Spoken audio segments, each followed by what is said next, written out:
दोनों का मौक़िफ़ दुरुस्त हो सकता है, कुछ हद तक गलत हो सकता है, लेकिन मेरा ख़्याल है ओवरऑल सवाल मेरे लिए कुछ और है और वो ये है कि पीटीआई किस तरह पाकिस्तानी कौम को, अवाम को बेवकूफ़ बनाती रही पिछले 1 साल में।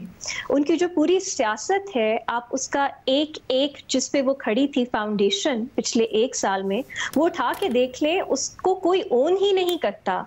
वो सब लोग जो बहुत ऊंची आवाज में बहुत अग्रेसिवली अवाम के सामने अपनी स्ट्रैटेजी, अपना मौक़िफ़, अपना प्रोपेगेंडा लेके जाते थे, वो अब उसे ओन नहीं कर रहे और ब्लेम गेम खेल रहे हैं कि हम तो अग्री नहीं करते थे, ये तो चेयरमैन साहब के फैसले थे। आप शुरू कर लें अमेरिकन कंस्पिरेसी से।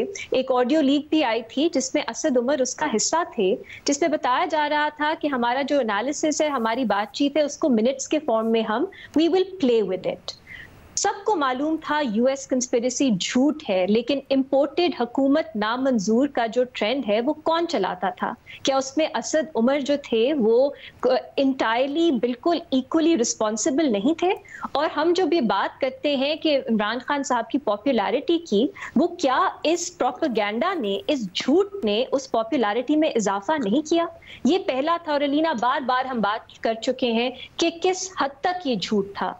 दूसरा, अब असद उमर साहब को याद आ गया कि जो दूसरी पार्टीज हैं वो भी करोड़ों वोट्स लेके आई हैं, आपने उनसे बातचीत जरूर करनी है, वो भी अवाम को ही रिप्रेजेंट करती हैं। लेकिन पिछले पूरे साल में हमने क्या सुना पीटीआई की तरफ से कि ये चोर हैं, ये डाकू हैं, ये बल्कि एजेंट्स हैं, ये गद्दार हैं, क्योंकि ये एक अमेरिकन गवर्नमेंट ने हम पे मुसल्लत किए हैं। ये इन सब का ही नैरेटिव था। अब प्राइवेट में वो क्या सोचते थे, इट मीन्स नथिंग। अवाम के सामने जो वो बात करते थे, सब मेरा ख्याल है उनकी अकाउंटेबिलिटी, उनकी रिस्पॉन्सिबिलिटी उस पे है। और अब कह रहे हैं कि उनका मैंडेट था मिलके बात करनी चाहिए।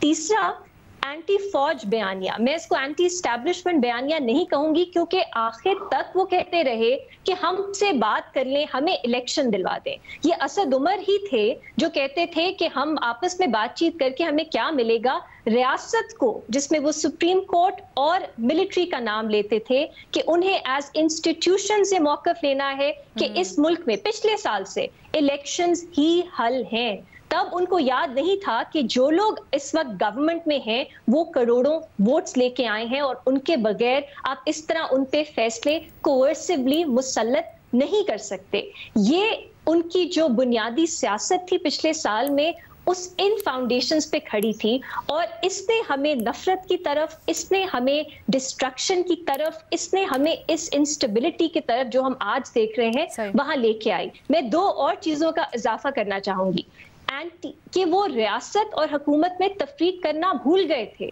फ्लड्स की जो डोनेशंस आनी थी, हम पीटीआई की तरफ से ही सुनते थे कि ये तो चोर है, ये तो इसको करप्शन कर लेंगे। हम आईएमएफ की एग्रीमेंट्स पे देखते थे पीटीआई की तरफ से किस तरह डीरेल करने की कोशिश की जाती थी। और अलीना, आखिरी बात, अब कन्वीनियंटली असद उमर साहब कह रहे हैं कि मैं तो डिसोल्यूशंस के भी खिलाफ था, असेंबलीज की, मैं तो इस्तीफों के भी खिलाफ था नेशनल असेंबली से। लेकिन when it came to actually talking, जो आप सोच रहे हैं वो आपने करना है, दिखाना है, तो टीवी पे आके अवाम के सामने सब उसका दिफा करते थे। और आज जो हम जिस सिचुएशन में है वो इन सब का इमैल्गमेशन है। तो मुझे नहीं समझ आती, कुछ फर्क नहीं पड़ता कि इमरान खान साहब को कौन क्या कहता था, ये उनकी अंदरूनी इश्यूज हो सकते हैं, लेकिन मेरे लिए इशू ये है सबसे बड़ा कि किस तरह इन सब ने मिलके इमरान खान साहब, जो उनके एक पॉपुलिस्ट करिज्मेटिक लीडर, उनका जो एक क्लोज सर्कल था, जो उनको पता था ये झूठ है, ये प्रोपेगेंडा है, वो उसको एक तरह से स्ट्रैटेजी बनाते थे। उनकी सोशल मीडिया टीम्स जो उनको घर घर तक लेके जाती थी, और मीडिया में कुछ उनके ऐसे साथी जो वही जनरल सेक्रेटरी ने भी जो ये उसके ऊपर अमली तौर पर काम करने में किरदार अदा किया, लेकिन आज वो इससे बरी नहीं हो सकते।